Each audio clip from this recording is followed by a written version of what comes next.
살아계시는 거룩하신 아버지 하나님, 소망 없었던 저희를 예수님 안에서 구원해 주셔서 하나님의 자녀 삼아 주시고 소망 가운데 살 수 있도록 늘 붙잡아 주시는 것, 주님께 감사와 찬양을 드립니다.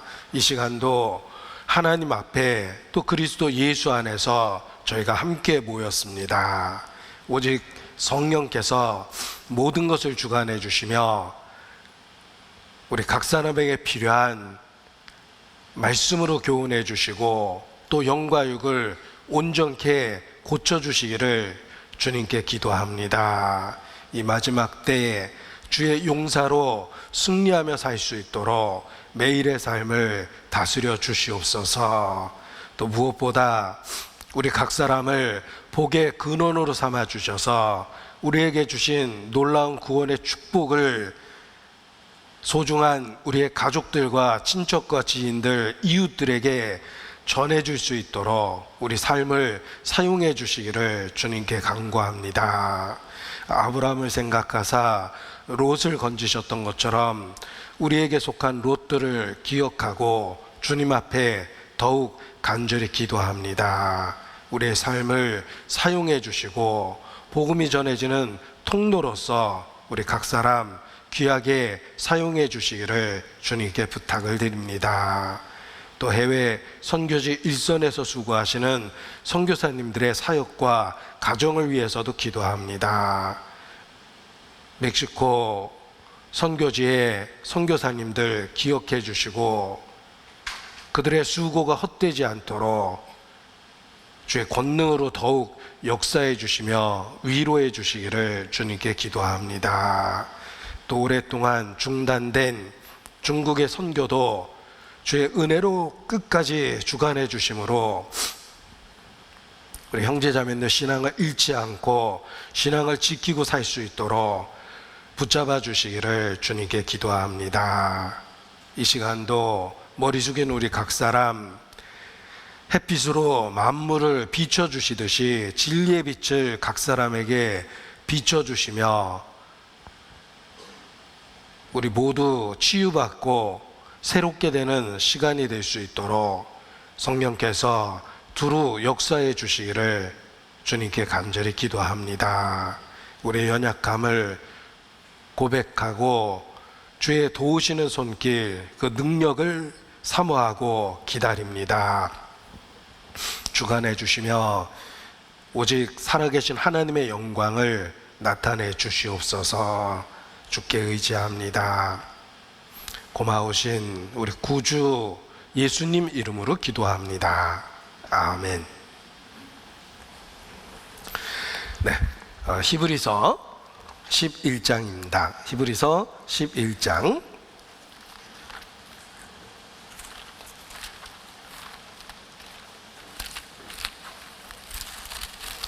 히브리서 11장 20절, 21절 제가 읽어드리겠습니다. 히브리서 11장 20절, 21절. 믿음으로 이삭은 장차 오는 일에 대하여 야곱과 에서에게 축복하였으며 믿음으로 야곱은 죽을 때에 요셉의 각 아들에게 축복하고 그 지팡이 머리에 의지하여 경배하였으며 13절 이 사람들은 다 믿음을 따라 죽었으며 약속을 받지 못하였을 때 그것들을 멀리서 보고 환영하며 또 땅에서는 외국인과 나그네로라 증거하였으니 이같이 말하는 자들은 본향 찾는 것을 나타냄이라. 히브리서 11장 1절 2절은 함께 읽도록 하겠습니다. 믿음은 바라는 것들의 실상이요 보지 못하는 것들의 증거니 선진들이 이로써 증거를 얻었느니라. 우리의 믿음에는 대상이 있습니다. 우리가 믿는 믿음은 추상적이거나 결코 모호하지 않습니다. 우리는 만들어진 신, 인간에 의해서 공교로이 고안된 신을 믿는 것이 결코 아니라 살아계신 창조주 하나님을 믿습니다. 하나님, 천지를 창조하신 하나님, 그리고 그의 보내신 자 예수 그리스도를 하나님의 아들로 알고 믿고 있습니다. 이와 같이 우리의 믿음은 분명한 대상이 있는 것입니다.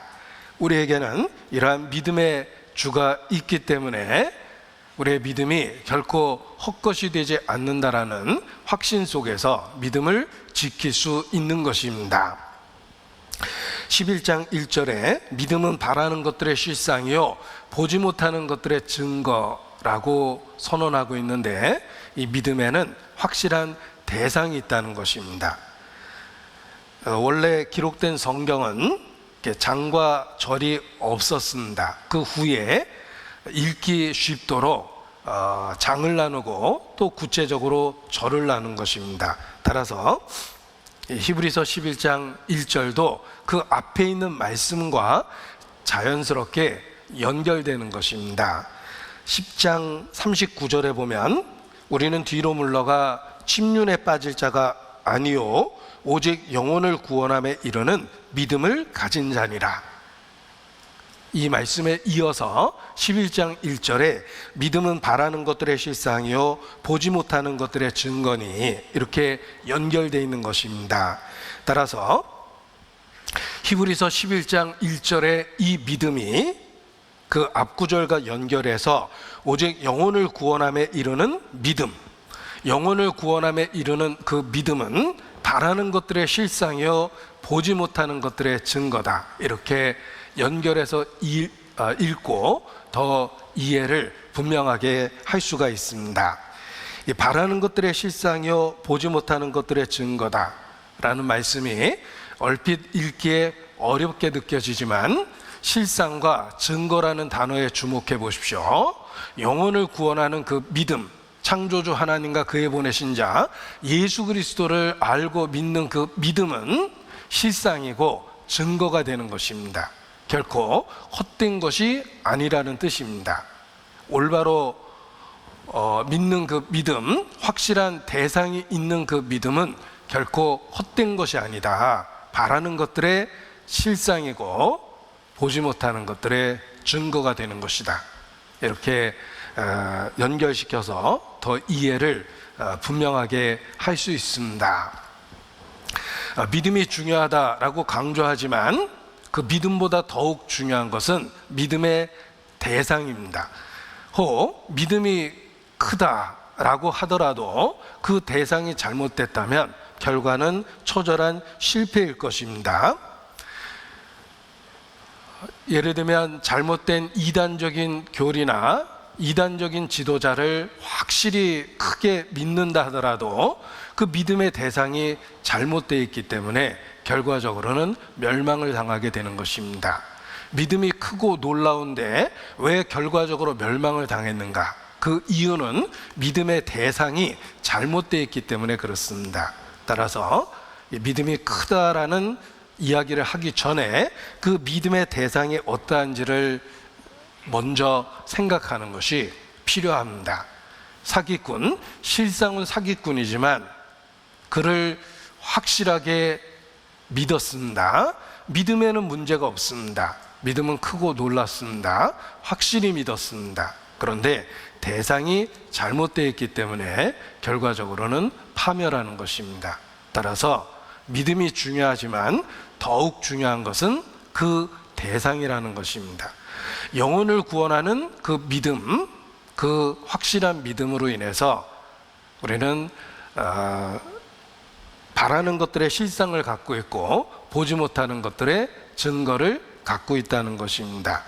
우리의 믿음에는 확실한 대상이 있다는 것입니다. 창조주 하나님, 그리고 그의 보내신 자 예수 그리스도.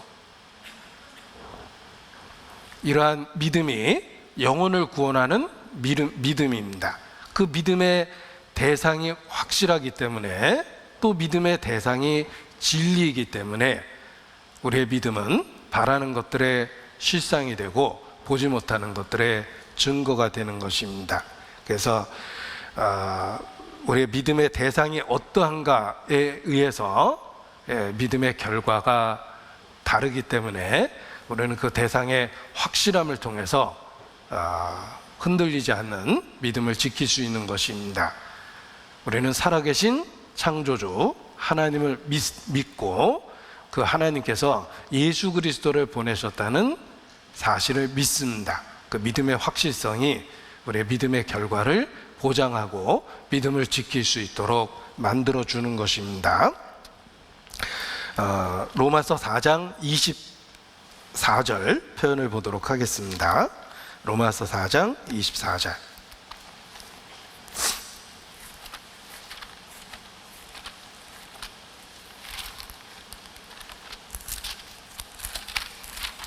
이 로마서 4장의 믿음의 내용을 설명을 해주고 계시는데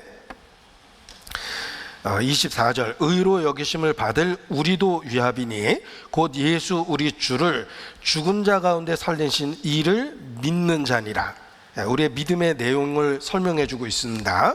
우리의 믿음의 대상은 예수 우리 주를 죽은 자 가운데서 살리신 그 하나님을 믿습니다. 그 내용의 확실성 때문에 우리가 갖고 있는 믿음이 헛것이 되지 아니하고 우리의 믿음이 바라는 것들의 실상이 되고 보지 못하는 것들의 증거가 된다는 뜻입니다. 우리는 우리 주를 죽은 자 가운데 살리신 그 하나님을 믿습니다. 부활을 통해서 우리에게 주어질 축복을 사실로서 선언해 주신 것입니다. 베드로전서 1장 21절, 베드로전서 1장 21절.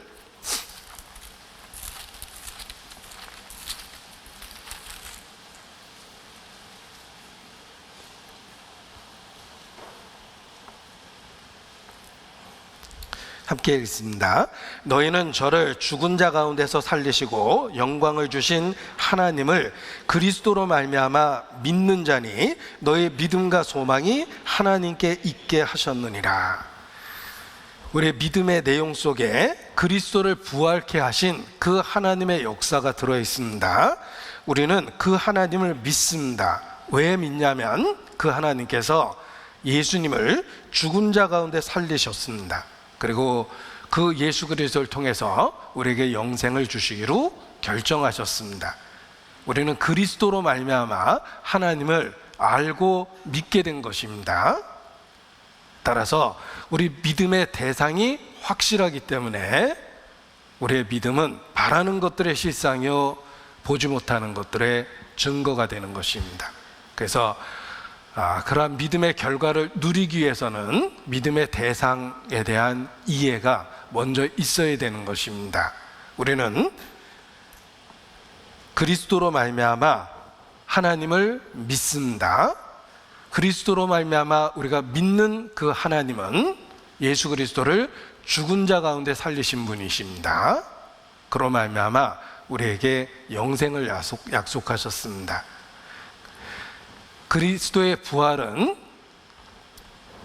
우리의 믿음에 대한 보증이 되고 약속이 되는 것입니다. 그래서 그리스도의 부활을 첫 열매라고 선언하셨으며 그 첫 열매는 그 다음에 이어지는 많은 추수에 대한 보장이 되는 것입니다. 넓은 밭에서 우리가 첫 열매를 수확했을 때 이제 그 첫 열매에 이어서 많은 수확이 뒤따를 것을 알 수가 있습니다.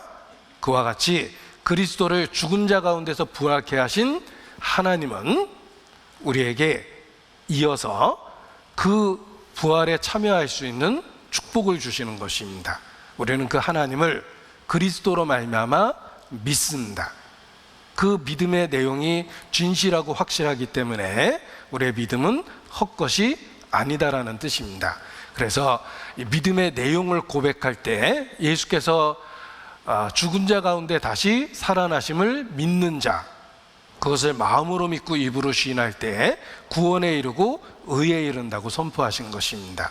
그리스도의 부활을 통해서 우리는 비로소 하나님의 약속의 확실성을 알고 믿게 된 것입니다.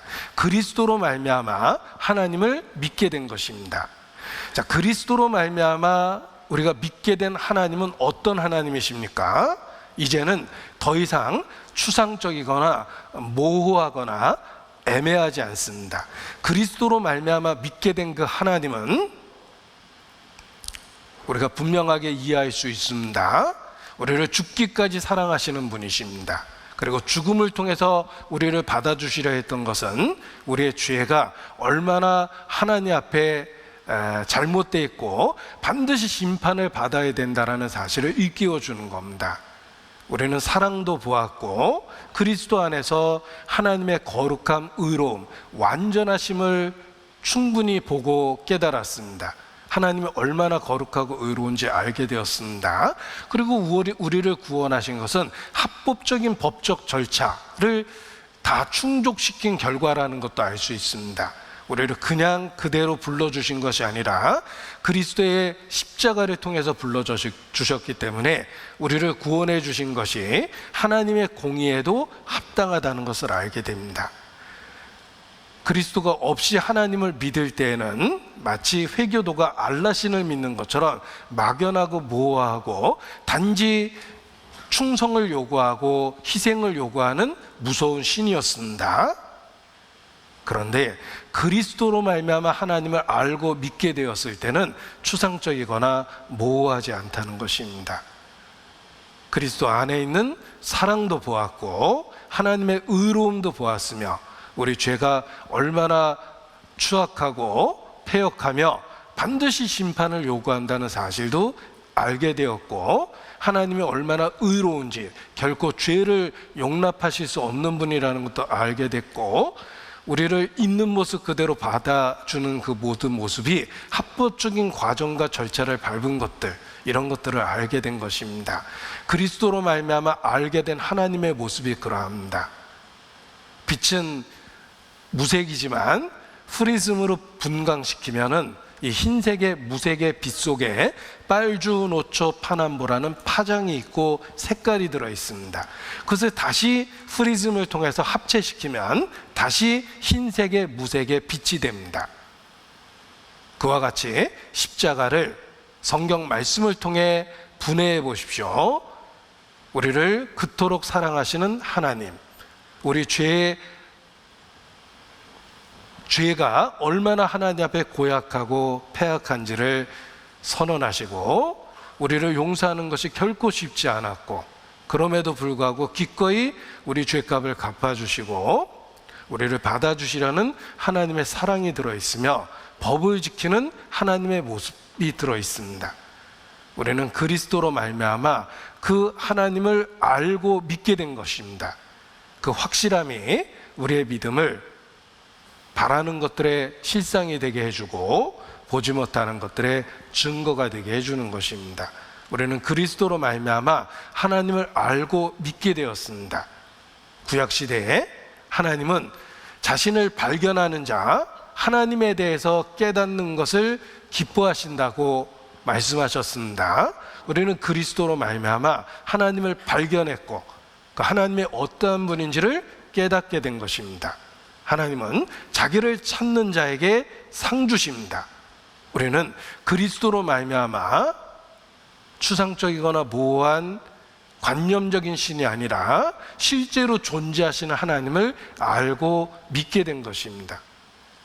그리스도로 말미암아 하나님을 믿게 되었다. 이것을 강조하고 싶습니다.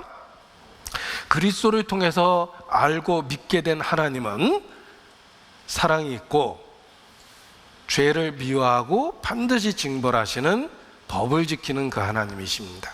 우리는 그 하나님을 그리스도를 통해서 믿게 된 것입니다. 에레미야 9장 24절입니다. 하나님이 우리를 향해서 원하시는 것, 기뻐하시는 것이 있습니다. 에레미야 9장 24절 찾겠습니다. 에레미야 9장 24절입니다.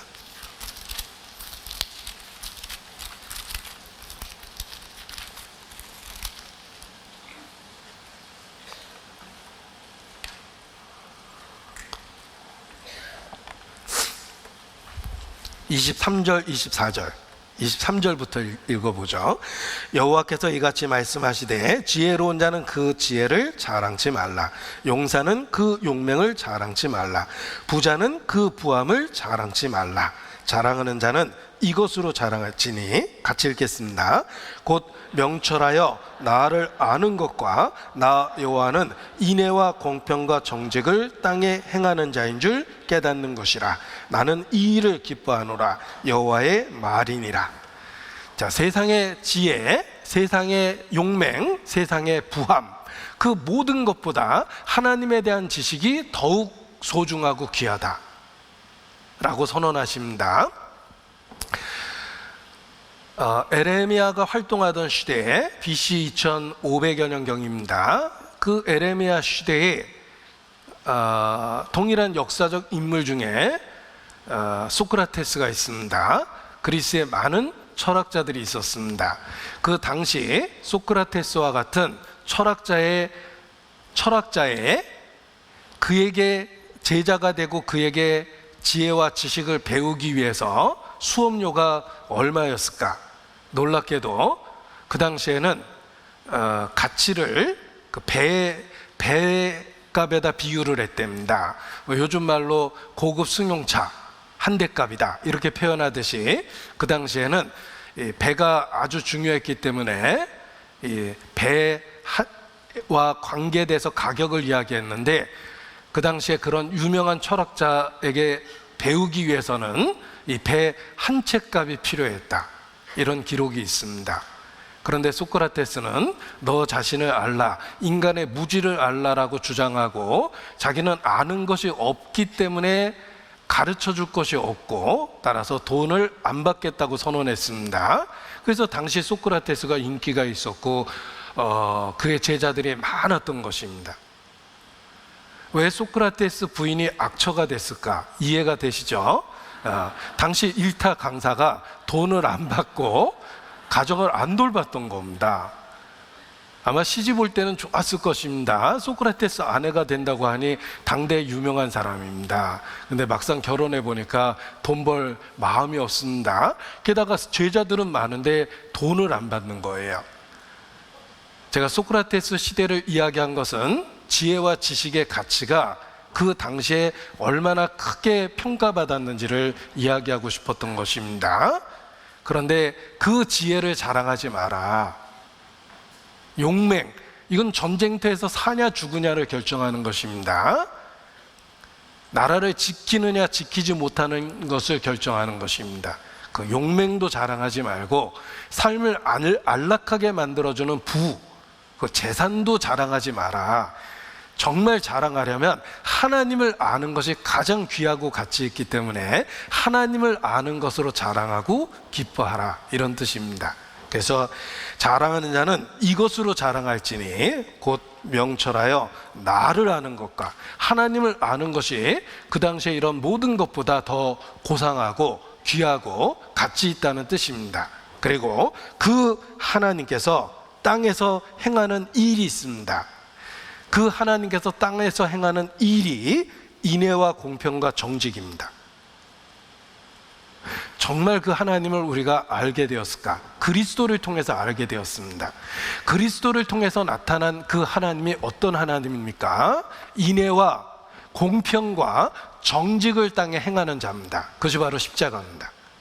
이 공평이라는 말이 얼핏 생활 속에서 잘 안 쓰는 단어이기 때문에 마음에 혹 안 와닿을 수 있습니다. 그냥 쉬운 영어 단어로 번역하면 judgment, 심판, justice, 정의, 의로움.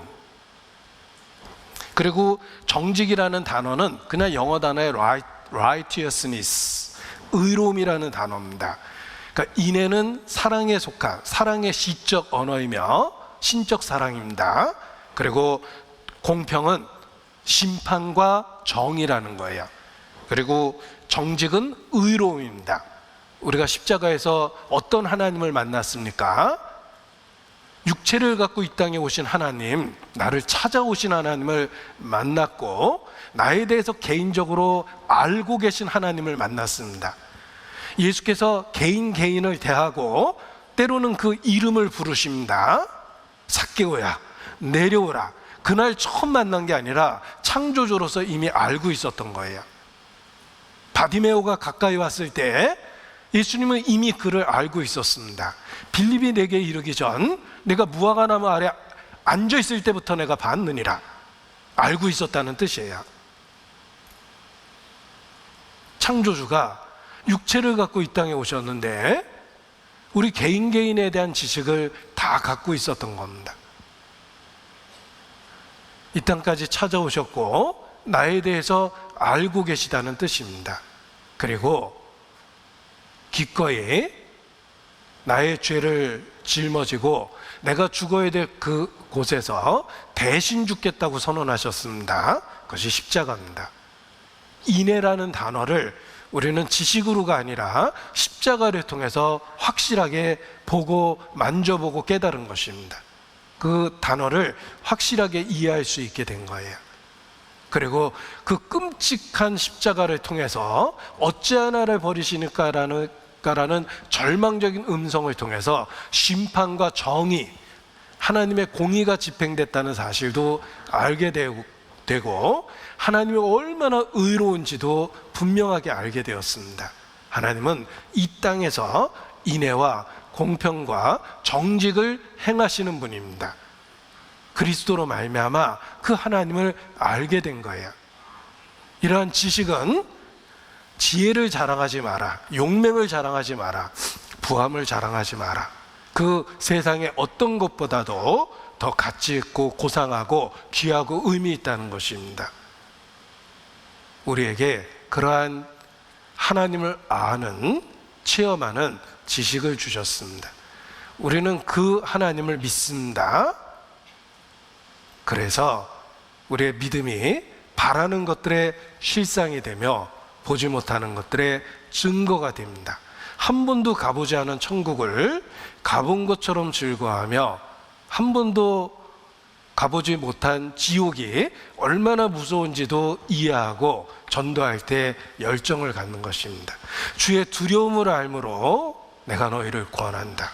하나님이 얼마나 두렵고 무서운지를 그리스도로 말미암아 알게 되었습니다. 하나님은 죄를 짊어진 예수님을 독수행자라 할지라도 결코 받아주시지 않았습니다. 그의 고통을 허락하시고 끔찍하게 죽어가는 것을 지켜보시고 마침내 죽는 그 순간까지 그냥 방관하셨습니다. 죄를 얼마나 미워했으면 그 죄를 짊어진 아들을 끝까지 버리셨을까? 우리는 주의 두려움을 그리스도로 말미암아 알게 되었습니다.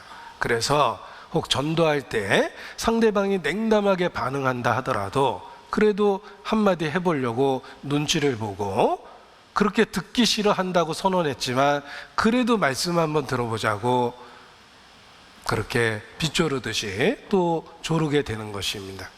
우리는 그리스도로 말미암아 하나님을 알고 믿게 되었으며 그 믿음의 대상이 확실하기 때문에 이 믿음은 바라는 것들의 실상이 되며 보지 못하는 것들의 증거가 되는 것입니다. 우리는 그리스도로 말미암아 하나님을 알게 되었습니다. 하나님이 이 땅에서 인애와 공평과 정직을 행하시는 분이라는 것을 확실히 알게 됐습니다. 그래서 세상의 지혜, 세상의 용맹, 세상의 부함보다도 그 그리스도를 아는 지식을 가장 소중히 여기고 아무것도 가지지 않은 것처럼 보이지만 모든 것을 가진 것처럼 하나님 앞에 즐거워할 수 있는 것입니다. 우리는 그리스도로 말미암아 하나님을 알고 믿게 되었다. 아들과 아들의 소원대로 계시를 받은 자 외에는 아버지를 알 자가 없나이다. 아버지요, 아들 외에는 아버지를 아는 자가 없고 아들과 아들의 소원대로 계시를 받은 자 외에는 아버지를 아는 사람이 없나이다 라고 예수께서 말씀하셨는데, 아들의 소원대로 우리에게 하나님에 대한 계시를 주셨습니다. 그래서 글자로 읽고 이해해서 하나님을 알게 되는 것이 아니라 십자가를 통해서 그리스도로 말미암아 하나님을 보고 만져보고 체험하는 것처럼 생생하게 하나님을 알게 된 것입니다. 우리의 믿음의 대상은 창조주 하나님이시며 그의 보내신 자 예수 그리스도입니다. 초대교회를 보십시오. 초대교회 시대에는 지식이 귀한 시대입니다. 지금은 문맹률이 점점 낮아져서 의무교육을 통해서 우리는 글이라도 읽고 이해합니다. 그러나 2000여 년 전 초대교회에는 글은 아주 소수의 전유물입니다. 대부분의 사람들은 글을 읽을 수가 없었습니다. 그래서 회당에 모이면 말씀을 읽는 자와 듣는 자와 행하는 자가 복이 있다, 이렇게 말씀해 주신 겁니다. 남이 읽어주지 않으면 성경을 읽을 수도 없는 사람이 거의 대부분이었습니다. 그들은 부분적으로 읽어주는 지식을 가졌을 뿐이지만 그럼에도 불구하고 그들은 바라는 것들의 실상을 갖고 있었고 보지 못하는 것들의 증거를 갖고 있었습니다. 그 내용이 대상이 확실했기 때문에 그 믿음을 갖고 그들은 순교도 불사했습니다. 초대교회는 작은 지식을 갖고 순교도 불사했습니다. 왜냐하면 그 작은 지식이 믿음의 대상의 확실함을 충분히 보여주었기 때문에 그렇습니다. 창조주가 육체를 갖고 이 땅에 오셔서 우리가 받아야 될 형벌을 대신 받았다. 그것을 단지 주장하신 것이 아니라 부활을 통해서 사실로 입증하셨다. 우리는 예수님을 다시 살리신 그 하나님을 믿습니다.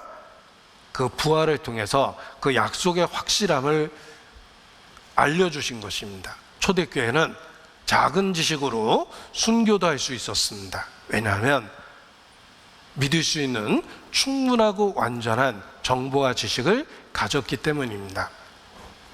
초대교회를 연구한 그런 신학 논문들이 아주 많이 있습니다.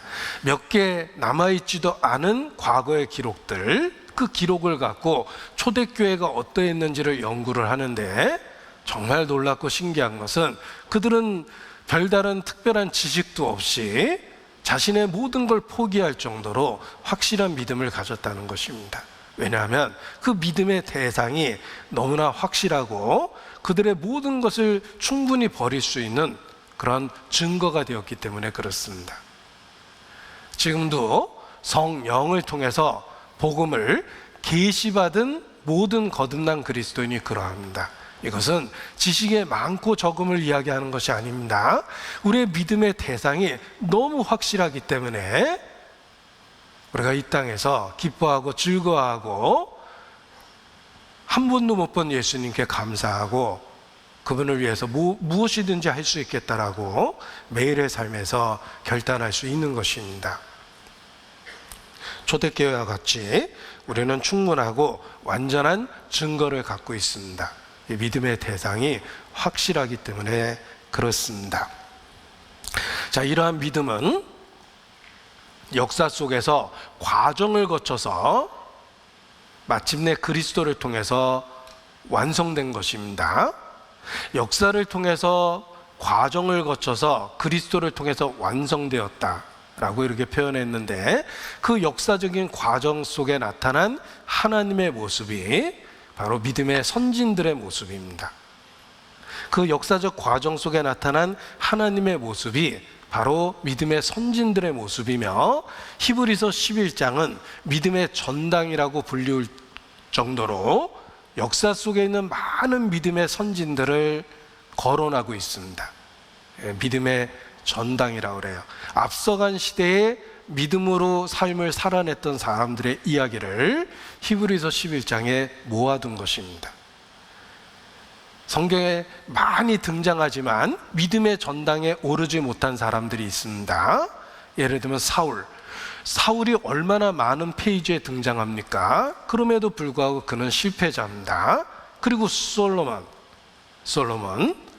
그는 많은 지혜가 있고 지식이 있었지만 삶에 있어서 실패했기 때문에 솔로몬도 믿음의 전당에 오르지 못합니다. 이 히브리서 11장은 역사 속에 믿음이 우리에게 그리스도를 통해서 완성되기까지 그 과정 속에 있었던 믿음의 선진들의 삶을 요약하고 있습니다. 그래서 히브리서 11장을 읽다 보면 마치 구약 전체를 요약하는 것과 같은 그런 느낌을 받게 되는 것입니다. 히브리서 11장을 다시 보시기 바랍니다. 얼마나 많은 등장인물이 있습니까? 얼마나 다양한 상황과 환경 속에서 그들은 믿음의 사람으로 살아냈습니까? 그런데 그들의 다양한 삶의 문제에도 불구하고 그들은 믿음이라는 공통점 때문에 여기 믿음의 전당에 올라와 있는 것입니다. 그 믿음이라는 동일한 내용이 그들의 다양한 삶 속에서 여러 모양으로 나타났습니다. 때로는 능력으로, 때로는 기적으로, 때로는 일상의 삶을 지속하는 것 속에서 다양하게 그들의 믿음의 모습이 나타납니다. 그래서 여기 히브리서 11장을 읽다 보면 그들의 삶 속에 여러 가지 모습으로 믿음이 표현되어 있습니다. 예를 들면 노아는 비가 오지 않던 시절에 방주를 만드는 모습 속에서 믿음이 표현되었습니다. 아브라함은 한 번도 가보지 않은 약속의 땅을 향해서 길을 떠나는 모습으로 믿음이 표현되었습니다. 어떤 사람은 죽음의 위기가 생겼을 때 구차히 그 죽음을 면하려 하지 않고 하나님의 영광을 나타나겠다는 그 죽음에 대한 각오로 믿음이 표현되기도 했습니다. 그 믿음은 그들의 삶 속에서 여러 모양으로 작동하고 있습니다. 그래서 생각해 보니까 전기로 비유해 볼 수 있습니다. 자, 우리 시대는 전기를 통해서 문명이 이루어졌습니다. 이 건물 안에도 전기가 정상적으로 공급되기 때문에 전기를 통해서 다양한 그 물건들이 기능을 갖고 작동합니다. 마이크가 작동하고 있고 스피커가 작동하고 있고 그리고 쾌적한 공기를 만들어주는 에어 컨디셔너 이런 것도 지금 작동되고 있습니다. 그리고 주차장에 보면 전기차도 있는데 그것도 전기를 통해서 움직이는 것입니다. 지하철을 타보면 전동차가 있죠. 그 여러 개의 큰 무게를 갖고 있는 그 전동차도 전기를 통해서 움직여집니다. 우리 시대는 전기를 통해서 20세기 문명을 이루었습니다. 이 건물 안에도 전기를 통해서 움직이는 것들이 참 많습니다. 전기라는 공통의 에너지원을 갖고 다양한 물건들이 다양한 기능으로 작동되고 있는 것입니다. 그와 같이 믿음은 우리의 삶 속에서 다양한 상황과 환경 속에서 때로는 능력으로, 때로는 위로로, 때로는 일상으로 그 믿음이 표현되고 있다는 것입니다. 그래서 단지 천국 가는 데 필요한 믿음이 아니라 이 땅에서 일상의 삶을 살아내는데 그 믿음이 여러 가지 모양으로 작동되고 있습니다. 그리고 그 역사 속에 나타난 하나님을 간략하게 요약하면 우리가 믿는 그 믿음의 대상은 역사 속에서 아브라함과 이삭과 야곱의 하나님으로 선언되어 있습니다. 여기 정리를 해봤는데 아까 시작할 때 제가 열심히 설명했던 내용입니다. 자, 우리는 믿는다. 창조주 하나님과 우리의 구세주 되신 그의 보내신 자 하나님의 아들 예수 그리스도를 우리는 믿습니다. 그 믿음의 대상이 확실하기 때문에 우리의 믿음은 바라는 것들의 실상이요 보지 못하는 것들의 증거가 되는 것입니다. 그리고 우리는 역사 속에서 믿음의 과정을 거쳐서 그리스도로 완성되는데 그 역사 속에 나타난 하나님이 아브라함과 이삭과 야곱의 하나님으로 선언되어 있습니다. 아브라함을 통해서 언약하신 하나님, 이삭을 통해서 성취하신 하나님, 그리고 야곱의 삶을 통해서 동행하신 하나님, 이와 같이 우리에게 믿음이 오기까지 이러한 과정을 거쳐서 하나님이 마침내 그리스도로 완성된 믿음을 계시하신 것입니다. 우리가 믿는 그 믿음의 뒤편에 아브라함과 이삭과 야곱의 하나님이 계십니다. 그리고 그들의 삶 속에 언약하셨고 성취하셨으며 삶에 실제로 동행하신 하나님의 모습이 계시되어 있습니다. 이것은 그리스도인에게 주는 축복입니다. 그리스도인은 아브라함과 이삭과 야곱의 하나님을 믿고 그 혜택을 동일하게 받고 있습니다. 언약하셨고 성취하시며 그리고 동행하시는 하나님의 모습입니다. 우리 삶 속에도 약속과 성취와 동행하시는 하나님의 모습이 계십니다. 그리고 이 믿음의 선진들의 삶 속에서 우리가 어떻게 살아야 될지 모형적 그림적 교훈들을 얻을 수가 있습니다. 아브라함과 이삭과 야곱이 어떻게 살았습니까? 그들은 나그네와 행인처럼 이 세상에서 장막에서 살았습니다. 보십시오. 정리해 봤습니다. 아브라함은 175세를 살았고 이삭은 180세를 살았고 야곱은 147세를 살았습니다. 요셉은 110세를 살았어요. 그래서 원래 인간이 장수했었는데 수명이 점점 줄어드는 과도기에 있었기 때문에 우리의 수명에 비해서는 그들이 굉장히 장수를 했습니다. 자, 우리의 믿음의 조상 야곱, 아브라함과 이삭도 마찬가지입니다. 그들은 일생을 나그네와 같은 삶을 살아가며 장막에 거하였습니다. 보십시오. 히브리서 11장 9절. 믿음으로 저가 외방에 있는 것과 같이 약속하신 땅에 우거하여 동일한 약속을 유업으로 함께 받은 이삭과 야곱으로 더불어 장막에 거하였으니, 이렇게 되어 있죠. 자, 아브라함과 이삭과 야곱의 공통점은 장막에 거하였다는 것입니다. 장막이라는 말이 텐트입니다. 그들은 유목 생활을 했고 임시적인 숙소에서 일생을 살았습니다. 반면에 주변 사람은 어떻습니까? 가나안 사람들은 정착민이죠. 그들은 집을 짓고 성을 건축하며 그 성을 확장하면서 인생을 살았습니다. 그런데 아브라함과 이삭과 야곱은 같은 땅에서 장막에서 살았습니다. 그것이 차이점입니다. 13절 같이 읽겠습니다. 이 사람들은 다 믿음을 따라 죽었으며 약속을 받지 못하였을 때 그것들을 멀리서 보고 환영하며 또 땅에서는 외국인과 나그네로라 증거하였으니 이같이 말하는 자들은 본향 찾는 것을 나타냄이라. 자, 하나님께 속했던 아브라함과 이삭과 야곱은 장막에서 일생을 살았고 이 땅에서의 삶을 외국인과 나그네라 증거했습니다. 지금도 그리스도인이 그렇습니다. 사랑하는 자들아, 나그네와 행인 같은 너희를 구원하노니 영혼을 거스려 싸우는 육체의 정욕을 제어하라 라고 베드로 사도도 성도들에게 권면합니다. 성도들을 부를 때 나그네와 행인 같은 너희를 권한다. 성도는 믿음의 조상들처럼 이 땅에서 나그네와 행인입니다. 그들은 약속의 땅을 하나님으로부터 받았지만 자신들이 받은 그 땅에서 주인 행세를 한 것이 아니라 나그네와 행인 같은 삶을 살았습니다. 그래서 이러한 삶의 모습을 나그네 신학이라고 이야기합니다. 하나님과 관련된 것이 신학입니다. 그 하나님과 관련된 신학 중에 하나가 나그네 신학이라는 거예요. 그리스도인은 땅의 주인으로 약속을 받았지만 그 땅에서 살아가는 동안 나그네처럼 살도록 요구되고 있다는 것입니다.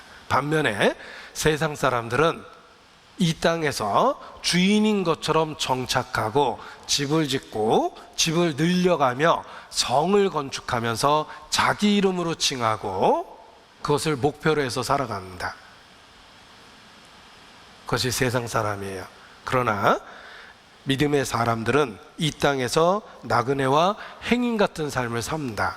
그리고 진정한 본향이 최종적인 목적지가 영원한 것에 있고 영원한 세계에 있다라는 것을 생각하며 사는 것입니다. 소망을 하나님께 두고 사는 것입니다. 우리의 삶이 그러합니다. 우리는 나그네와 행인 같은 삶을 이 땅에서 살고 있습니다. 지나가는 것이며 이 세상 모든 것이 지나가고 있다는 걸 기억하고 살아야 됩니다. 세상 모든 형적이 지나감이라. 이 또한 지나갈 것입니다. 우리가 갖고 있는 모든 것들은 지나갑니다. 처음부터 지나갈 거라고 말씀해 주셨습니다. 받아들이고 행인과 나그네처럼 사는 것입니다. 그리고 우리의 돌아갈 본향은 영원한 주님이 계시는 그 나라입니다. 그래서 소망을 주께 두고 삽니다. 세상 사람은 소망을 땅에 두고 땅을 넓혀가며 자기 이름으로 칭하며 성읍을 건축하고 세상에서 더 든든히 살아보려고 합니다. 그것이 세상 사람입니다. 그러나 믿음의 사람들은 다 장막에 거하였습니다. 성에 거하는 사람과 장막에 거하는 사람의 결정적 차이가 있습니다. 장막에 거하는 사람은 임시적인 숙소에 살기 때문에 신의 음성을 들을 수 있도록 민감해집니다. 반면에 안정적인 성과 집에 사는 사람들은 어느 순간부터 그 안정적인 삶 때문에 신의 음성이 들리지 않습니다. 그것이 차이예요. 그래서 장막에 거하는 나그네 같은 인생의 좋은 점은 신의 음성을 듣고 산다는 거예요. 하나님의 메시지를 지나가는 삶 속에서 계속 들으면서 삽니다. 그게 차이점입니다. 우리의 믿음의 선진들은 장막에서 살았다는 것입니다. 그리고 두 번째 보십시오. 우리의 믿음의 조상 야곱은 험악한 세월 가운데서 하나님의 선한 섭리의 다스림을 받으며 믿음으로 살았습니다. 자, 우리의 믿음의 조상 야곱, 그의 삶은 험악했습니다. 그러나 그 험악한 삶 속에서도 하나님의 선한 섭리 속에서 인도함을 받고 믿음으로 산 것입니다. 창세기 47장입니다. 이집트 바로가 야곱에게 나이를 물어보죠. 8절, 47장 8절, 창세기 47장 8절. 바로가 야곱에게 묻되 내 연세가 얼마뇨? 자, 9절 같이 읽습니다. 야곱이 바로에게 고하되 내 나그네 길의 세월이 130년이니이다. 나의 연세가 얼마 못되니 우리 조상의 나그네 길의 세월에 미치지 못하나 험악한 세월을 보내었나이다 하고. 자, 야곱은 자신의 나이를 표현할 때 나그네 길의 세월이다 이렇게 표현했습니다. 그것은 자신의 삶이 나그네와 행인 같다라는 것을 평생 인식하고 살았기 때문에 내 나그네 길의 세월이 130년이라고 표현한 것입니다. 그리고 그 130년의 삶을 한 단어로 표현했습니다. 험악한 세월을 보냈나이다. 자, 야곱뿐만이 아닙니다. 우리도 지난 삶을 돌아보면 정도와 횟수의 차이는 있지만 우리의 삶은 무슨 동화 속에 있는 아름다운 이야기가 아닙니다. 우리는 연약한 육체를 갖고 죄성의 유혹을 받으며 하나님을 등진 이 세상에서 지금까지 살았습니다. 험악한 세월을 보낼 수밖에 없는 것입니다. 이 야곱의 삶이 그러했습니다. 그의 삶은 참 험악했습니다. 어떻게 험악했을까 한번 정리를 해봤습니다. 야곱의 유년기, 청년기, 장년기, 노년기.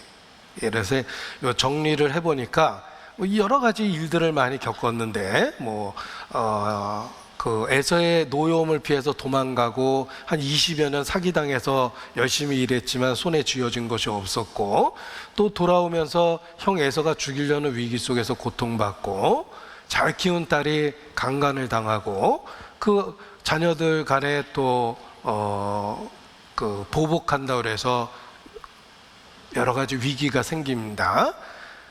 그리고 가장 사랑했던 아들은 행방불명되고 이런 일들을 겪었어요. 그래서 야곱이 자신의 삶을 험악하다라고 이야기한 것에 공감이 갑니다. 그런데 야곱뿐만 아니라 우리 삶도 그렇습니다. 험악한 세월을 보내었나이다. 생각해 보십시오. 하나님은 아브라함과 이삭과 야곱의 하나님입니다. 하나님은 야곱의 하나님입니다. 그런데 왜 야곱의 삶이 험악합니까? 우리가 생각하기에는 만사형통한 삶을 살았나이다. 하나님 은혜 때문에 이렇게 고백해야 될 것 같은데 야곱은 험악한 삶을 살았습니다. 하나님이 인도하신다고 해서 우리의 삶이 꼭 만사형통한 것은 결코 아닙니다. 우리 인생은 여전히 험악하고 고통스럽습니다. 그리스도인이라고 절대 이해되지 않습니다. 전염병이 돌면 그리스도인도 병에 걸리고, 경기가 침체되면 같이 어려움을 겪어내며 똑같이 늙고 병들고 초라합니다. 결코 그리스도인의 삶이 만사형통한 삶이 아닙니다. 야곱처럼 험악한 세월을 보내게 되었습니다. 사는 게 참 쉽진 않다 라고 느껴집니다. 우리의 삶이 그렇습니다. 군대에서 제일 듣기 싫었던 이야기는 간신히 다 끝마쳤는데 원위치 하면 진짜 타령하고 싶습니다. 열심히 죽어라고 뛰어왔거든요. 10바퀴 돌면 된다 그래서 헥헥거리고 진짜 못 뛸 것 같은데 까지 참자 그러고 간신히 뛰고 왔는데 다시 원위치해서 다시 돌립니다. 그러면 진짜 그때는 타령하고 싶었다, 뭐 이런 고백을 하게 되는데, 우리 인생이 다시 한번 살아보라 그러면 정말 무서워요. 우리 남자도 군대 갔다 와서 제일 끔찍한 꿈은 신병훈련소에 있는 꿈 꿀 때, 분명히 제대했는데 꿈속에서 다시 군복을 입고 있는 거예요. 이거 꿈이야 막 이러고 있죠. 근데 우리 인생이 그렇습니다. 다시 살아보라 그러면 참 무섭습니다. 괜찮을까? 내가 지금보다 더 나빠지진 않을까? 우리 인생은 험악합니다. 그런데 하나님이 관여하면 무엇이 달라지는가? 여전히 험악합니다. 무엇이 달라지냐면 그 험악한 모든 과정을 믿음의 과정으로 하나님이 바꿔버리셔요. 내 인생은 험악했기 때문에 예수님을 만나고 믿은 겁니다. 내 인생은 험악했기 때문에 예수님에 대한 믿음을 지키고 있는 겁니다. 여전히 삶이 쉽지 않기 때문에 지금도 예수님을 믿고 의지합니다. 하나님이 간섭하시면 그 험악한 세월을 하나님의 목적을 이루는 데 쓰시는 거예요. 하나님이 야곱은 사랑하셨고 에서는 미워했다, 이렇게 선언하셨습니다. 그렇다고 에서의 삶에 적극적으로 간섭해서 불행과 슬픔과 사고를 준 게 결코 아닙니다. 하나님은 에서의 삶에 간섭을 안 했다는 뜻이에요. 네 마음대로 살아봐. 그게 에서의 삶이에요. 에서는 나름대로 열심히 살아서 인생 성공했습니다. 그 당시에 족장이 됐어요. 하나님이 에서를 미워했다고 해서 저주한 게 아닙니다. 그냥 그대로 방치했다는 뜻이에요. 그러나 야곱은 사랑하셨습니다. 적극적으로 그의 인생에 개입해서 믿음의 코스를 갈 수 있도록 만들어 주신 겁니다. 지금도 그렇습니다. 우리가 믿는 하나님은 야곱의 하나님입니다.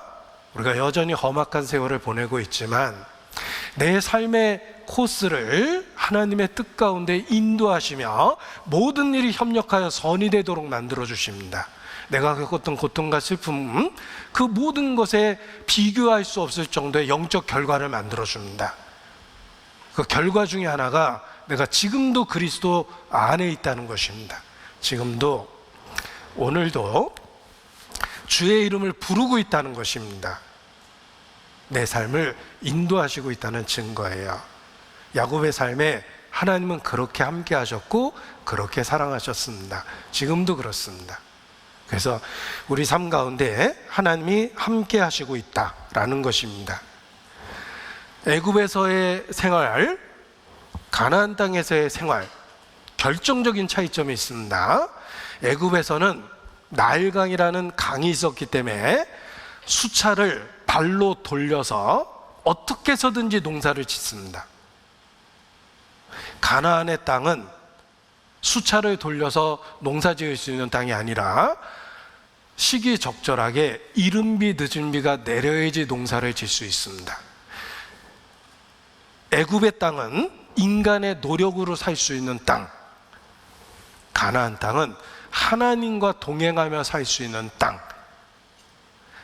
에서의 삶은 애굽에서의 생활과 똑같습니다. 자기 방법과 노력으로 사는 거예요. 그냥 그대로 살아요. 하나님은 관여 안 하십니다. 가나안 땅은 이른 비와 늦은 비를 내려주셔야지 살 수 있는 땅입니다. 야곱의 삶이 가나안 땅에서의 삶과 같습니다. 그의 삶을 인도하셨다는 겁니다. 지금도 그렇습니다. 우리의 삶이 결코 쉽지는 않습니다. 단 한 번뿐인 인생이기 때문에 그리스도 고난 속에서 인생을 살아내셨고, 성도도 그냥 사는 것 자체는 삶의 무게가 있습니다. 그러나 야곱의 하나님이 그를 인도하신 것처럼 성도의 삶 속에 하나님의 인도하심이 있습니다. 예수 그리스도에게 집중하게 해주고 예수 그리스도를 믿고 의지하고 믿음을 지킬 수 있도록 만들어줍니다. 나의 삶은 야곱의 삶과 같습니다. 험악한 세월을 보내지만 분명한 것은 예수 그리스도에 대한 믿음을 지킬 수 있도록 섭리 속에서 계속 함께 하셨다는 것입니다. 그래서 우리의 삶 속에 야곱의 하나님의 모습이 들어있는 것입니다. 그리고 야곱의 삶을 또 하나 공부하다 보면 참 특별한 게 나오는데, 숫자 17입니다.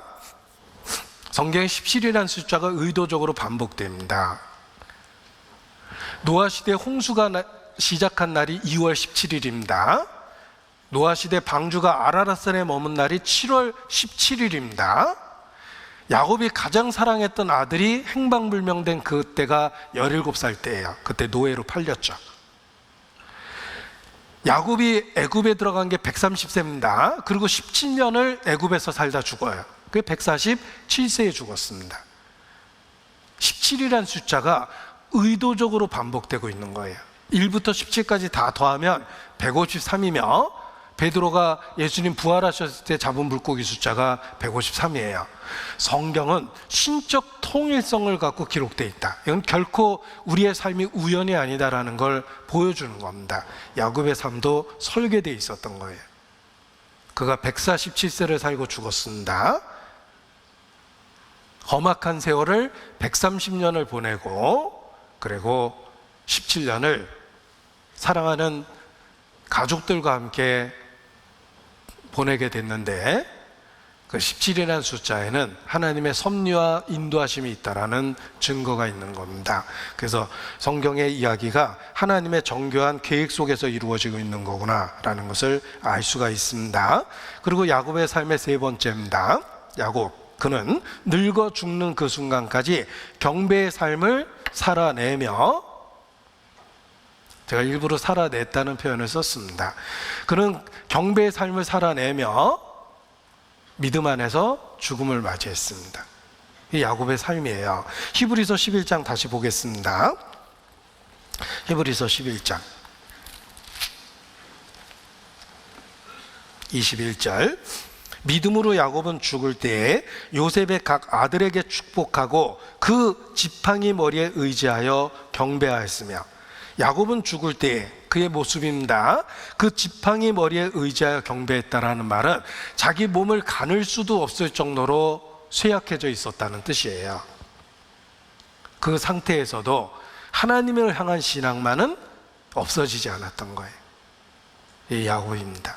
야곱은 죽는 그 순간까지 믿음을 갖고 산 겁니다. 오늘 말씀 제목을 13절에서 땄습니다. 이 사람들은 다 믿음을 따라 죽었으며 믿음을 따라 죽은 야곱처럼 이라는 제목을 붙였는데, 여기 13절에 있는 믿음을 따라 죽었으며라는 구절에서 딴 겁니다. 자, 믿음을 따라 죽었다라는 말을 쉽게 번역하면 믿음을 갖고 살다가 죽었다는 뜻입니다. 야곱이 그러했습니다. 그는 몸이 쇠약해서 스스로 의지할 수 없는 상태가 됐습니다. 그 지팡이 머리를 의지하고 있는 그 상태에서도 끝까지 신앙 속에서 죽음을 맞이했다는 것입니다. 우리 모두의 소원이 되고 기도 제목이 되어야 됩니다. 주여, 제가 쇠약해서 혹시 가족을 못 알아보고 제 이름조차도 혹 기억을 못할 날이 온다 하더라도 결코 그 순간 주님만은 기억할 수 있도록 해주세요 라는 기도가 있어야 됩니다. 우리가 아무리 쇠약해도 이 땅에서 살다 가는 그 순간에 주님을 잊어버리면 안 된다라는 거예요. 그래서 야곱처럼 나도 쇠약하여 지팡이 머리를 의지해야 될, 침상에서 의지할 때가 있다 하더라도 믿음 안에서 믿음을 따라 죽을 수 있도록 주여 나의 마지막 날들을 지켜주세요 라는 기도가 필요합니다. 나를 늙은 때에 버리지 마시며 내 힘이 쇠약할 때에 떠나지 마소서. 하나님이여, 내가 늙어 백수가 될 때에도 나를 버리지 말아 주시옵소서. 시편 71편의 기도예요. 시편 71편의 기도입니다. 요 70세가 되면 팍 꺾이잖아요. 진짜 예전 같지 않다. 삶을 정리해야 될 여러 징조들이 보입니다. 저는 그 말씀이 시편 71편에 있기 때문에 더 기억을 잘하고 있습니다. 주여, 나를 늙을 때에도 버리지 마시고 내 힘이 쇠약한 때에도 떠나지 마소서. 내가 늙어 백수가 될 때에도 나를 버리지 마옵소서. 끝까지 내 입에서 내 마음에서 지팡이 머리를 의지하는 그 순간까지라도 믿음을 따라 죽을 수 있도록 내 삶의 마무리를 주님께 부탁합니다 라는 마음이 있어야 됩니다. 야곱이 그러했습니다. 그리고 네 번째입니다. 야곱의 죽음의 모습을 그림으로 찾아봤는데 조금 더 실감이 나죠? 야곱이 늙어 기운이 진해서 죽었습니다. 마지막 죽음 직전의 모습인데 그 아들들을 불러놓고 아들들의 분량대로 축복을 해주고 죽음을 맞이합니다. 자, 믿음의 조상 야곱은 믿음으로 하나님의 약속이 반드시 이루어질 것을 믿고 다음 세대를 축복했다. 죽음의 순간에 아들들을 다 부르고 아들들 이름을 하나씩 부르면서 분량대로 축복을 합니다. 그것이 그의 마지막 모습이에요. 아들의 이름을 하나씩 부르고 그들의 분량대로 축복했다는 말은 야곱의 삶 속에 자녀들에 대한 기도가 계속 있었다는 뜻입니다.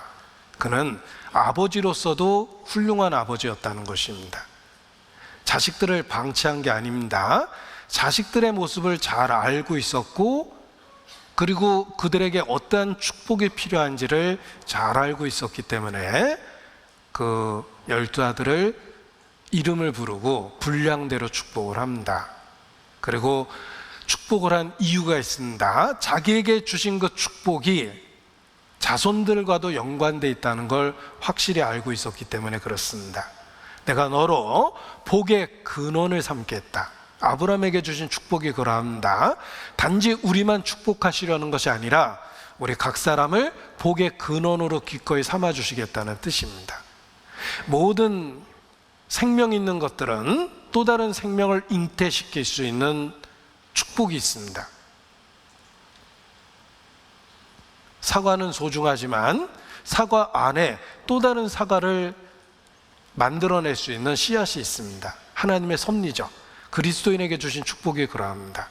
그래서 우리를 통해서 하나님은 또 다른 사람을 축복하려 하신다라는 걸 기억하고 적극적으로 축복하는 것이 필요합니다.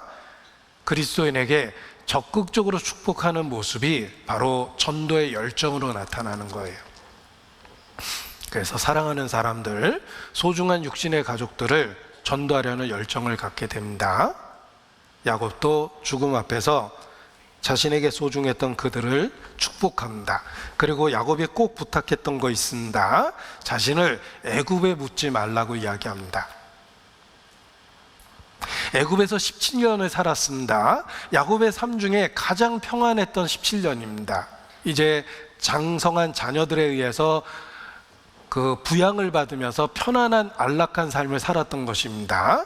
손주들을 보면서 기쁨 속에서 살아냈습니다. 그럼에도 불구하고 그는 애굽에 묻히기를 원하지 않았습니다. 자신의 삶에 가장 고통스러웠던 시기였지만 하나님의 약속이 있는 가나안 땅에 묻히기를 원했어요. 그래서 아주 엄하게 장례를 명령을 합니다. 자신을 선조가 묻혀있는 그곳에 묻어달라고 야곱이 유언으로 남깁니다. 그게 막벨라 굴이에요. 이 막벨라 굴에는 아주 특별한 의미가 있습니다. 성경에 막벨라 굴에 대한 이야기가 반복적으로 기록되어 있습니다. 아브라함이 햇사람에게 돈을 주고 직접 사서 매장지를 만들어 놓은 거예요.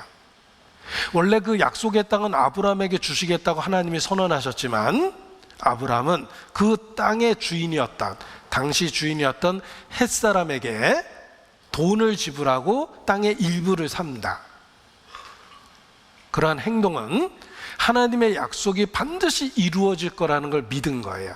그래서 흔히 말하는 남의 땅 한복판에 무덤을 만들어 놓은 겁니다. 왜냐하면 하나님은 이 땅을 나에게 주시겠다고 약속했으니까 결국은 우리들의 후손들이 이 땅을 차지할 거고 그때는 이 무덤이 중심이 될 거니까 의미가 있는 거야 라는 생각으로 햇사람한테 돈을 주고 산 게 막벨라 굴이에요. 거기에 아내도 묻었고 아브라함의 자녀인 이삭도 그곳에 묻혔어요. 야곱은 자기 선조처럼 그곳에 꼭 묻어달라고 유언을 남깁니다. 창세기 49장입니다. 창세기 49장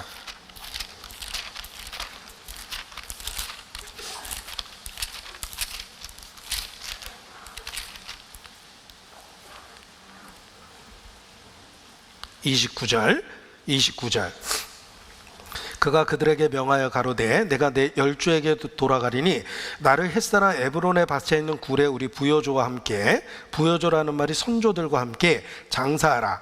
이 굴은 가나안 땅 마므레 앞 막벨라 밭에 있는 것이라. 아브라함이 햇사람 에브론에게서 밭과 함께 사서 그 소유 매장지를 삼았으므로, 그러니까 믿음의 아비가 묻혀있는 그곳입니다. 거기에 꼭 장사해달라고 부탁을 했는데 이것이 야곱이 현재 머무르고 있는 애굽 땅과의 거리가 692km라고 되어 있어요. 그래서 많은 무리와 함께 초상을 치르기 위해서 가면 한 달 정도 가야 된대요. 애굽에서 막벨라 굴까지 무리를 이끌고 장례 행렬과 함께 가다 보면 한 달 걸릴 거리를 거기다 묻어달라고 부탁을 한 겁니다. 그리고 요셉은, 그 아들 요셉은 아버지의 유언을 지켜요.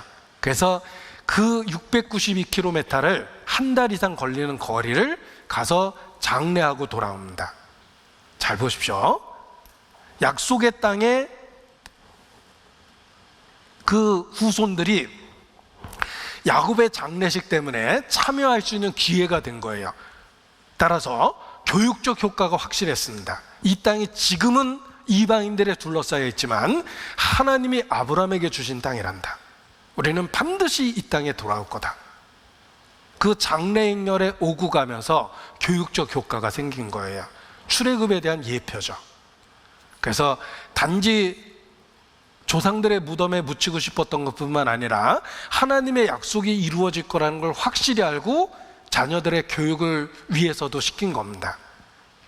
그래서 야곱은 이 막벨라 굴에 묻히게 됩니다. 거기가 바로 헤브론이라는 지역이에요. 이스라엘의 헤브론은 산악 지역으로서 아주 중요한 도시입니다. 거기 한복판에 묻히게 됐고 결국은 이스라엘의 출애굽에서 그 땅을 차지하고 자신들의 선조가 거기 묻혀 있는 것을 소유하게 됩니다. 하나님의 약속이 반드시 지켜질 것을 믿었기 때문에 그런 유언을 할 수가 있었던 것입니다. 그리고 그 아들 요셉도 죽을 때 자기 뼈를 잘 추스려 있다가 우리 하나님께서 반드시 애굽에서 떠나게 할 그때에 자기 뼈를 가지고 나가달라고 부탁을 했습니다. 그래서 이스라엘이 출애굽할 때 부지런히 그 요셉의 뼈를 챙겨서 나옵니다. 이것은 하나님의 약속이 반드시 이루어진다라는 것을 믿었기 때문에 할 수 있었던 것입니다. 야곱이 그러했습니다. 야곱은 끝까지 믿음의 삶을 살아낸 것입니다. 그리고 하나님은 그 야곱을 축복하시고 기꺼이 야곱의 하나님이 되셨습니다. 히브리서 11장, 창세기 50장을 보겠습니다. 창세기 50장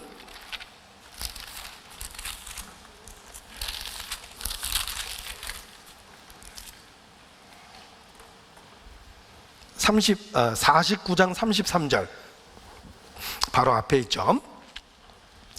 야곱이 아들에게 명하기를 마치고 그 발을 침상에 거두고 기운이 지나여 그 열주에게로 돌아갔더라. 죽었더라 이렇게 안 썼죠. 그의 죽음은 약속으로 회귀한 거예요. 하나님의 약속이 이루어질 거라는 것을 보여준 것입니다. 그냥 죽은 게 아니에요. 열주에게 돌아갔다는 표현을 일부러 쓴 겁니다. 왜냐하면 이 야곱은 드디어 하나님의 약속이 있는 그곳으로 가게 된 거예요. 요셉이 아비 얼굴에 굽으려 울며 입맞추고 그 수종 의사에게 명하여 향 재료로 아비의 몸에 넣게 하매 의사가 야곱에게가 아니죠, 이스라엘에게 그대로 하되 40일이 걸렸으니, 자, 야곱은 죽었고 그는 이스라엘로 불리게 되며 그의 몸은 향재료를 넣은 미이라가 됐고 보존되었습니다.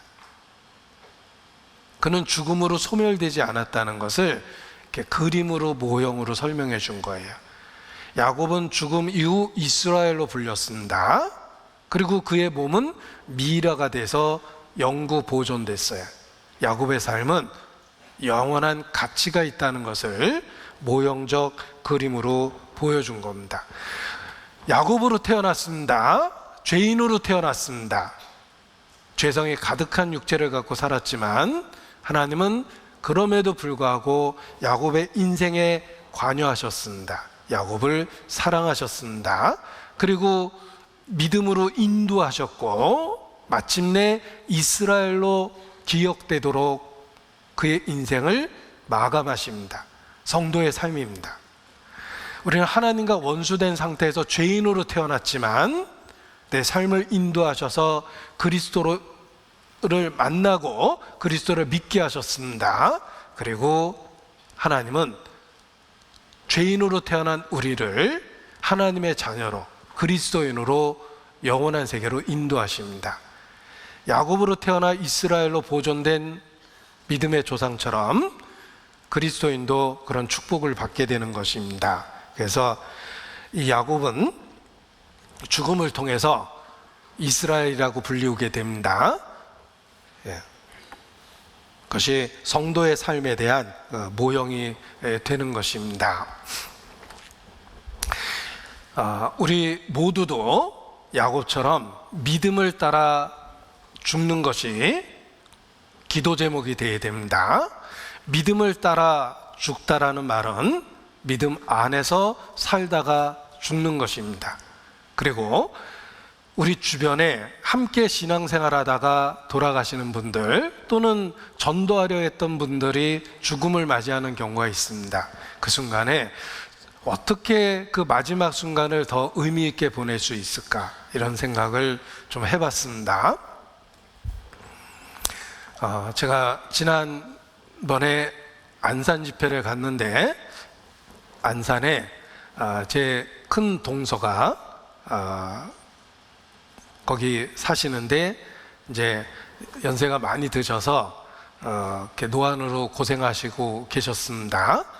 그래서 안산 집회를 갔기 때문에 수요일 날 이렇게 시간을 내서 찾아갔는데 이제 많이 노쇠한 가운데 누워 계셨습니다. 그리고 잘 못 알아보는 상태에서도 마지막 대화를 하고 왔는데 그 다음날 돌아가셨습니다. 그러니까 결국은 안산 집회는 사실 1년 전 이전에 계획을 했는데 우리 동서 돌아가시는 그 큰 동서 돌아가시는 날하고 어떻게 섭리상으로 잘 맞은 겁니다. 그래서 임종하기 직전에 뵙게 됐는데 그 전에도 신앙생활 하신 분입니다. 그런데 정말 임종을 목전에 두었을 때 어떤 대화를 나눌까, 이런 생각을 많이 할 수밖에 없었습니다. 저 개인적으로 할머니가 계셨습니다. 제 어린 시절 어머니는 돈 벌기 위해서 바깥 일을 하셨고 가정에는 할머니가 저를 키웠습니다. 그래서 할머니가 해주는 밥, 할머니가 해주는 빨래, 뭐 이런 것을 제가 누리면서 어린 시절을 보냈습니다. 그런데 그 할머니가 이제 연세가 드시면서 돌아가시게 됐는데, 제가 생각해 보니까 제 일생에 저에게 가장 많은 사랑을 주신 분입니다. 우리 어머니도 그렇게 얘기하셨어요. 우리 어머니가 저한테 넌 나 죽어도 안 울 놈이야. 그런데 너 할머니 울면 너 엄청 울 거야, 이 자식아. 네. 이게 약간 섭섭한 게 있었나 봐요. 제가 할머니를 어머니처럼 이렇게 그 정을 받았기 때문에, 어머니는 바깥에서 일했으니까 좀 이렇게 거리가 있고, 내 인생에 나한테 가장 많이 밥해준 사람, 그 당시에는 할머니였습니다. 그래서 늘 소중하게 생각하고 그렇게 여길 수밖에 없었는데, 그 할머니가 돌아가실 나이가 되고 언제 돌아가실지 모르는 상태에서 꼭 전도하고 싶은 마음이 있었습니다. 그래서 미리, 제가 당시 회사를 다니고 있었는데 엄청 바쁜 회사를 다녔습니다. 진짜 집에 12시에 들어갔고 그 다음날 아침에 7시 40분이면 회사에 가 있어야 되니까 잠만 자고 이렇게 출퇴근하는 그런 생활을 했었습니다.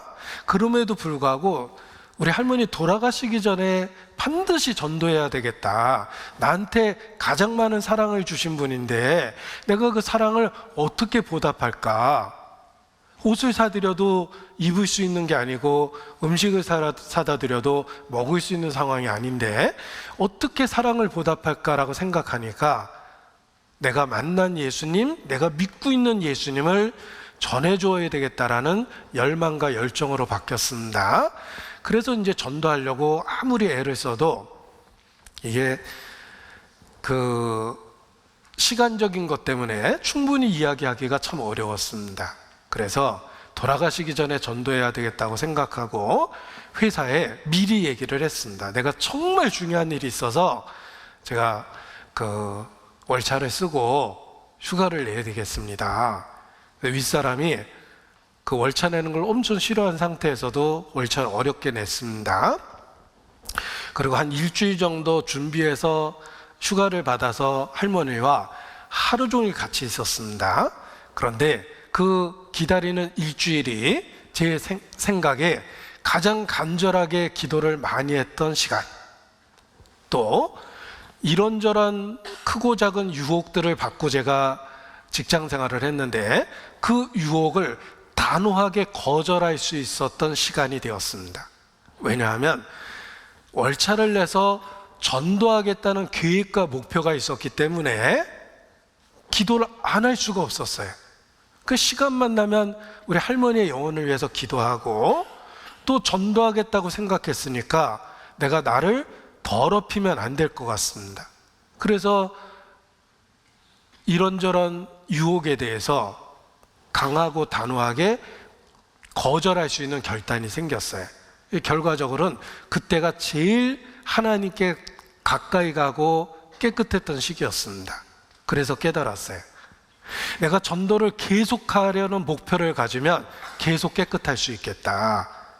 구르는 돌은 이끼가 끼지 않고 흐르는 물은 썩지 않으니까 내가 전도할 목표와 계획이 계속 있다면 간절하게 기도할 수밖에 없고, 그리고 유혹에 대해서도 거절할 수밖에 없겠구나. 내가 어떻게 구별돼서 살 수 있을까? 전도에 대한 계획을 계속 가져야 되겠구나. 이런 깨달음을 갖게 되었습니다. 지금도 그렇습니다. 여러분 마음에 아무런 전도에 대한 계획이 없으면 자기 신앙 지키는 것도 어렵습니다. 그러나 전도에 대한 계획과 열정을 가져보십시오. 자신을 깨끗이 할 수밖에 없어요. 그리고 드디어 휴가를 내서 할머니와 하루 종일 같이 있었습니다. 하루 종일 같이 있다 보니까 주무시면 가만히 있고 또 깨면은 또 성경 얘기 막 하고, 또 주무시면 연세가 드셨으니까 수시로 주무시거든요. 그래서 열심히 얘기하다 보면 주무시고 계시고 그러면 또 멈추고, 또 깨면 또 얘기하고, 이렇게 하루 종일 하다 보니까 내가 꼭 해주고 싶은 이야기를 충분히 할 수가 있었습니다. 그래서 그런 시간이 꼭 필요하구나 라는 것도 알게 됐습니다. 그리고 할머니가 거동하기 어려웠기 때문에 이 방 안에 주로 갇혀 있었어요. 이렇게 끌고 잘 못 일어나서 걸으니까 끌고 다니셨는데, 그 방 안에 계속 있으니까 답답하잖아요. 그 대개는 이제 찬송가 틀어놓고 누르면 나오고, 카세트가 다 돌아가서 톡 멈추면 다시 누르게, 그것만 알려드리고 이렇게 했거든요. 그런데 할머니가 계신 방에 그 달력 뒤집어서 스케치북처럼 되죠. 거기다 매직으로 성경을 쓰고 찬송가를 써서 띠벽지를 만들었습니다. 그래서 이렇게 방에 쪼르르륵 붙여놨어요. 할머니는 거기에 계속 앉아 계시거나 누워 계시니까. 그리고 전도하게 되면 그 띠벽지를 읽어드리고 설명을 해드렸습니다. 그랬더니 어느 날 할머니 집에 가보니까 할머니가 혼자 그거 이렇게 읽고 앉아 있더라고요. 벽을 보면서.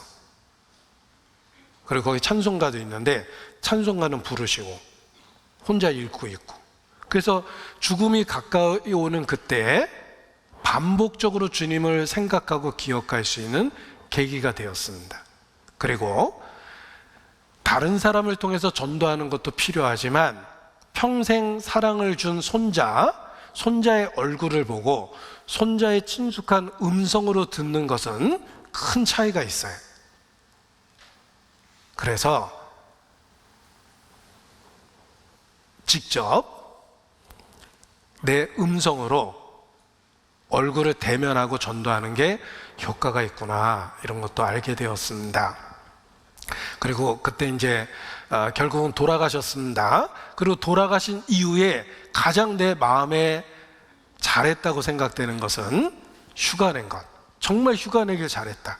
내가 그냥 매일의 삶을 아무 생각 없이 지냈으면 그런 특별한 시간을 못 가졌을 겁니다. 휴가 냈던 것 정말 잘했고, 띠벽지 만들어서 붙여드렸던 것 정말 잘했고, 만날 때마다 반복적으로 좀 지겹게 느껴지시기도 했지만 그래도 또 얘기하고 또 얘기했던 게 정말 잘한 거구나 라는 생각을 돌아가신 이후에 계속 하게 됐습니다. 그리고 제가 지금 할머니의 이야기를 드렸는데, 이런 이야기는 우리 인생에 반복됩니다. 우리에게 소중하고 사랑하고 사랑을 준 사람이 얼마나 많습니까? 우리는 계속해서 그들의 연약한 모습, 임종 직전의 모습, 죽음의 모습을 볼 수밖에 없습니다.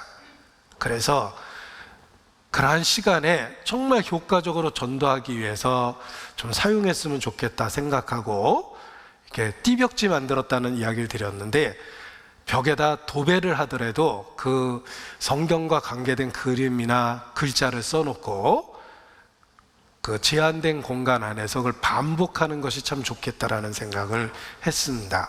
그래서 한 40여 장의 그림을 준비를 해봤는데, 제가 처음에는 그림을 많이 준비했다가 그냥 딱 준비된 40장만 보여드리기로 했습니다. 왜냐하면 그 40장을 통해서 전도해보는 것이 짧은 시간 안에 전도하는 데 도움이 되기 때문에 그렇습니다. 그래서 40장의 그림을 보여드릴 겁니다.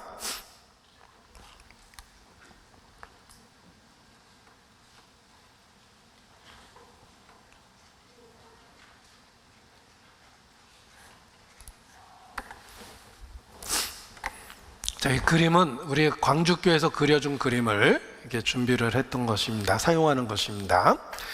자, 하나님이 누구에게 주신 선물이라고 이렇게 표지에 써 있는데, 개인적으로 자기 이름을 써보면 하나님의 말씀이 개인화됩니다. 그래서 믿음이란 하나님과의 개인적 관계며 하나님의 말씀을 자기 자신에게 적용하는 것, 하나님이 서도석에게 주신 선물, 이렇게 적용할 수 있습니다. 우리의 마음에는 7가지 짐승 같은 생각이 있습니다. 인면수심이라는 말처럼 이 짐승의 특성이 우리 마음속에 있고 짐승 같은 행동을 하게 됩니다. 그래서 우리 마음에 어떤 죄가 있는지를 구체화시킬 때 설명해 줄 수 있는 그림입니다. 그리고 사람 마음속에는 평생 이런저런 죄를 지을 수 있는 모든 종류의 죄가 다 들어 있습니다. 이게 나이에 따라서 어렸을 때는 시기 이런 게 많고, 젊었을 때는 정욕 이런 게 많고 나이가 들면 고집, 교만 이런 게 많습니다. 환경에 따라 모양은 바뀌지만 평생 그 죄를 가지고 있습니다. 그리고 전과가 늘어나듯이 살면서 죄도 점점점 많이 짓게 돼 있습니다. 우리의 날수가 어떻게 보면 죄를 지은 연수와 똑같습니다. 그런데 우리에게 정말 두려운 것은 죽음이 오늘 밤일 수도 있다는 것입니다. 성경은 내일을 약속하지 않습니다. 죽음을 통해서 무서움의 왕에게로 잡혀간다. 천둥 번개만 쳐도 소스라치게 놀라는 게 사람인데 죽음이 현실이 되면 엄청난 공포를 느낍니다. 하나님 만나야 된다는 경고입니다. 그리고 어느 누구든지 결국은 이 세상을 죽음을 통해서 떠나갈 수밖에 없습니다. 끝이 아닙니다. 죽음 이후에 하나님을 만나야 됩니다. 사람에겐 영혼이 있습니다. 두 가지 운명이 있습니다. 빛과 어둠, 축복과 저주, 천국과 지옥. 어떤 결정을 하느냐가 영원한 운명을 만듭니다. 그리고 우리 각 사람은 비로소 죽음 이후에 심판대 앞에 서게 됩니다. 각 사람이 심판을 받는 것입니다. 그리고 하나님은 반드시 죄에 대하여 진노하고 심판하십니다. 성경은 영원한 형벌에 대한 이야기를 하고 있습니다. 우리 삶에 고통과 슬픔이 있다는 건 죽음 이후에 형벌이 있다는 증거입니다. 형벌의 세계가 있습니다. 이러한 운명으로부터 나를 건져줄 구원자가 필요합니다. 인생을 살면서 위기 속에서 부모에게 도움을 구할 수 있듯이 인간이 도움을 구할 수 있는 유일한 대상은 부모 뒤편에 있는 하나님이십니다. 그 하나님이 인간을 구원해 주십니다. 그래서 하나님께서 우리를 구원하기 위해서 독생자, 사람의 형상으로 이 땅에 태어나게 하셨습니다. 예수님은 하나님의 아들로서 기적을 행하시고 많은 일을 하셨습니다. 그리고 마침내 그 예수님께 나의 모든 죄를 짊어지게 했습니다. 성경의 죄는 빚이라는 단어와 똑같은 단어인데 빚을 대신 갚아주듯이 예수님은 나의 죄를 담당하고 빚을 담당하고 짊어지게 된 겁니다. 그래서 성경에는 예수님을 온 세상 죄를 지고 가는 하나님의 어린 양이라고 선언합니다. 이제 이사야서 53장을 가지고 주로 복음을 이렇게 설명을 하는데 이사야서 53장 5절 말씀을 계속해서 개인적으로 적용하는 겁니다. 그가 찔림은 우리의 허물로 인하며 라는 말을 구체적으로 예수님의 찔림은 서도속의 허물로 인하며 예수님의 상함은 서도속의 죄악을 인함이라. 이렇게 구약 성경에 이사야서 53장 5절의 말씀을 구체적으로 개인에게 적용하는 것입니다. 그래서 이사야서 53장 고난받는 예수님의 모습을 이렇게 4장을 준비를 한 겁니다. 그리고 예수님이 이런 모습으로 찔리고 상하신 것은 우리가 당해야 될 죄값을 당하신 것이다. 동일시되었다. 라는 걸 설명해 주고 결국은 우리 개인적으로 적용해서 서도속의 죄를 대신하여 심판받고 죽어주신 하나님의 아들, 그분이 예수님이다. 그래서 이사야서 53장 5절 말씀을 개인적으로 적용해서 계속 묵상을 하는 것입니다. 어떤 분이 꿈을 꿨는데 예수님이 십자가에 처형되는 꿈을 꿨습니다. 그런데 충격적인 것은 예수님을 조롱하는 유대 종교가의 얼굴이 자기였고 예수님을 못 박는 로마 병정의 얼굴이 자기 얼굴이었고 예수님을 조롱하는 군중들의 얼굴이 자기 얼굴이었답니다. 소스라치게 놀랐는데 성경에 깨달아졌습니다. 우리의 죄가 그를 십자가에 못 박은 겁니다.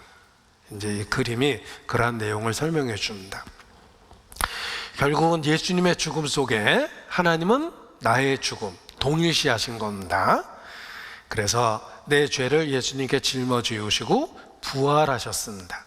그리스도의 부활은 우리 죄가 완전하게 해결됐다는 보증이기 때문에 비로소 평강이 있을지어다라고 외쳐주신 것입니다.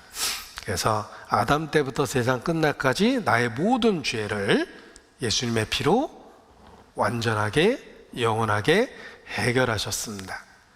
그래서 태어나서 죽을 때까지의 모든 죄가 예수님께 짊어졌고 담당시켰고 예수님을 통해서 천국에 가게 하셨다. 이제는 예수님을 믿으면 사망에서 생명으로 옮겼다라고 표현하신 것처럼 확정적인 선언을 하셨습니다. 그래서 새 언약이라는 신약은 너희 죄와 너희 불법을 다시 기억하지 않겠다라는 내용을 갖고 있다. 우리는 그 약속하신 주님을 믿고 영원한 천국에 가게 된다. 이제 복음의 내용을 이렇게 40장의 그림으로 설명을 한 겁니다. 그래서 40장 정도의 그림을 가지고 이렇게 복음의 내용을 설명을 해주고 찬송가도 하나 인용해 봤는데 마지막 4절에 보면 울어도 안 되고 힘써도 안 되지만 믿으면 하겠네. 주 예수만 믿어서 그 은혜를 힘입고 오직 주께 나가면 영원 삶을 얻네. 믿음으로만 되는 거다. 그리고 이제 많이 부르는 405장을 이렇게 반복해서 부를 수 있도록 이렇게 합니다. 자, 이러한 내용은 우리가 복음을 이렇게 간략하게 요약해 놓은 것인데 마지막 기력이 쇠할 때, 집중하기 어려울 때 이렇게 핵심적인 내용을 일깨우는 이렇게 좋은 방법이라고 생각합니다. 그래서 그 40장의 그림을 활용하기 좋게 이렇게 A4 규격으로 인쇄를 했습니다. 이렇게 40장의 그림을 인쇄를 했는데 이걸 이제 띠벽지를 만든다든지 벽에 붙여놓고 이렇게 기회가 될 때마다 반복해서 설명을 해주면은 놀라운 것은 이게 이제 간단한 복음의 내용이지만 이렇게 얘기하는 사람, 듣는 사람 모두에게도 그 핵심적인 내용이 무엇인지를 일깨워주고 그 속에 담겨진 하나님의 사랑,